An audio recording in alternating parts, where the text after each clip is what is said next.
پورا پنجاب نہیں بلکہ پورا پاکستان جانتا ہے۔ وہ شخصیت ملک احسان احمد آبان ہے، جنہوں نے کم و بیش 5 سال as a deputy D O education تحصیل نوشہرہ اپنے فرائض سر انجام دیے اور وادی سون کے سرکاری سکولوں کی تعلیمی حالت کو بہتر بنانے میں کوئی کسر نہ چھوڑی۔ اس کے بعد وہ سی او ایجوکیشن ضلع خوشاب رہ چکے۔ ان کی تعلیم میں اور سماجی شعبوں میں بے شمار خدمات ہیں، جن کو اس کم وقت میں یہاں بیان کرنا سورج کو چراغ دکھانے کے مترادف ہوگا۔ میں ان کے لیے ایک شعر کہوں گا: نگاہ بلند سخن دل نواز جہاں پرسوز، یہی ہے رخت سفر میرے کارواں کے لیے۔ آپ کی بھرپور تالیوں میں سابقہ سی او ایجوکیشن ضلع خوشاب ملک احسان احمد آبان۔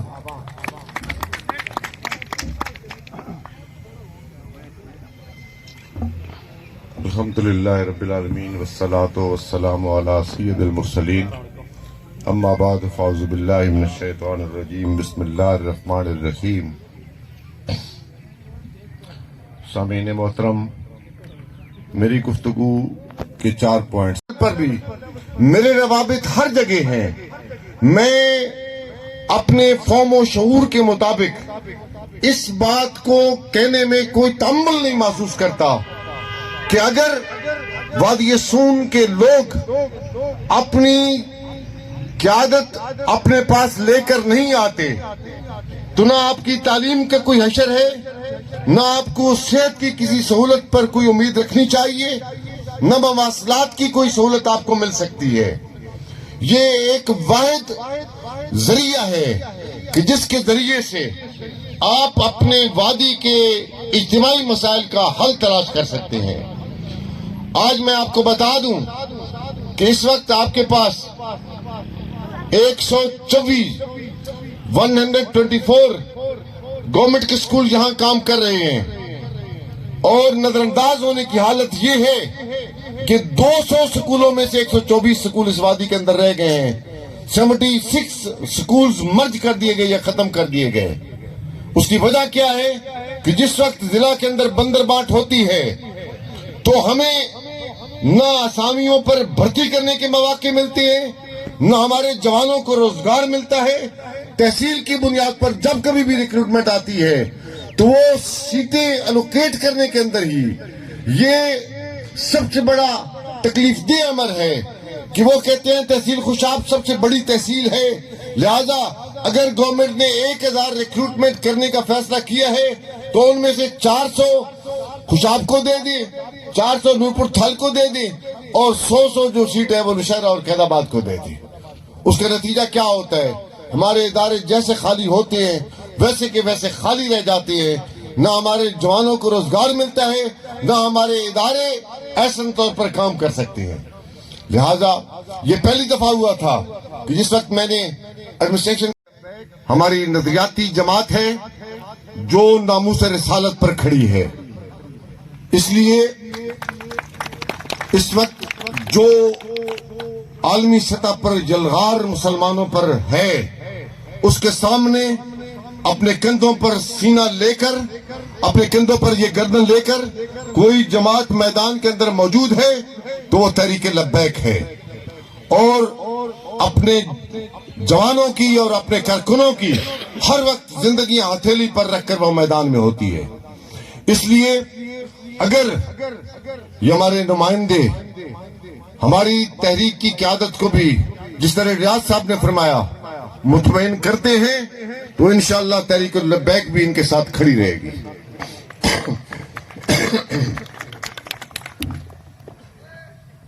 میں اس سینیریو میں اقبال صاحب آئے، انہوں نے پی ٹی آئی کی بات کی، ریاض صاحب آئے، انہوں نے مناظر القرآن کی بات کی، اور میں کسی حد تک لبیک کی بات بھی کر رہا ہوں۔ میں یہ چاہتا ہوں کہ یہ پنڈال اپنے اس جوان کو یہ اجازت دے دے کہ ہم خواہ کسی بھی جماعت سے وابستہ ہوئے یہ اپنی کامیابی کو یقینی بنانے کے لیے، کیونکہ صرف وادی سون کے جو ووٹر ہیں پی پی 81 کے، تحصیل نوشہرہ کے 1,47,570 اور حلقہ کے نصف ہیں، یہ ہمارا حق ہے.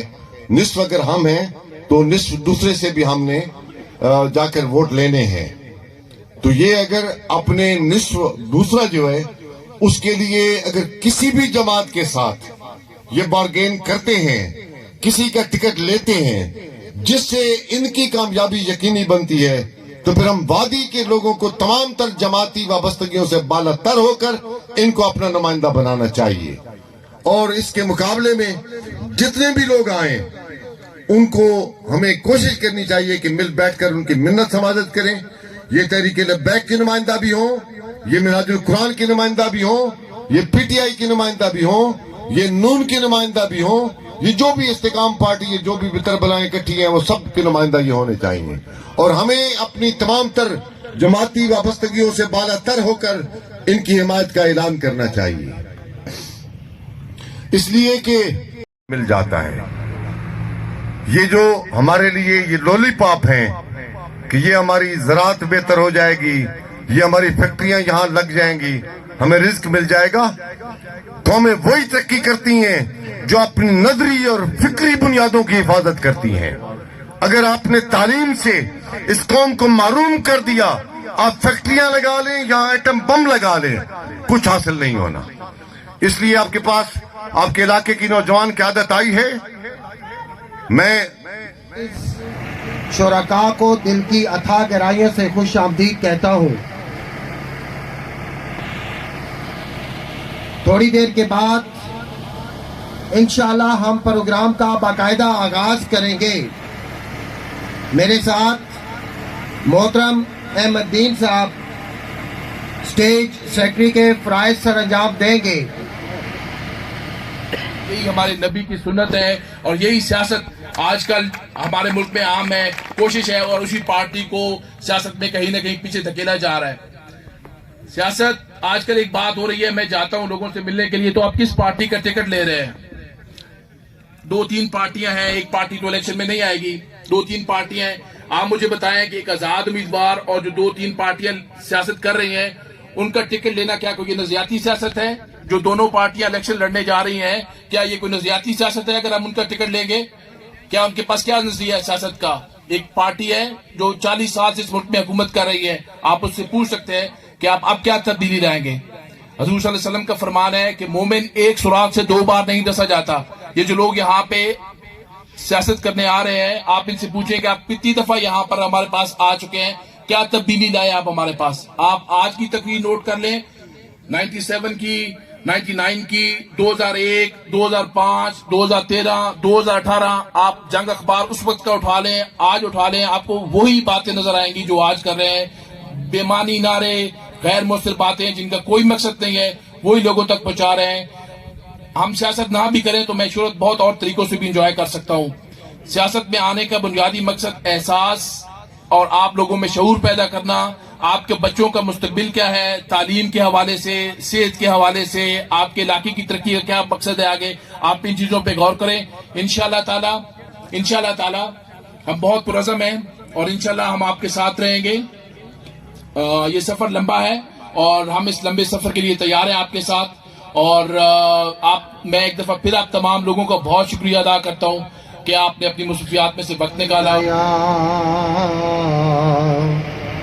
یا رسول اللہ وسلم علیک یا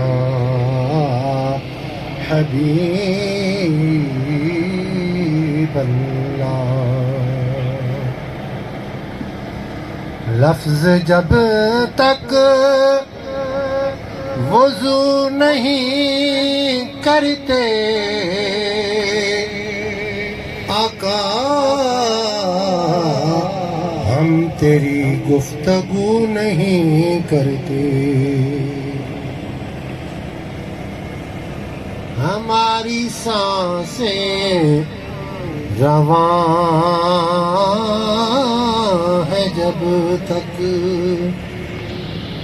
ہماری سانسیں رواں ہے جب تک نبی کی مدح و ثنا کریں گے، رگوں میں جب تک لہو رواں ہے، رگوں میں جب تک لہو رواں ہے۔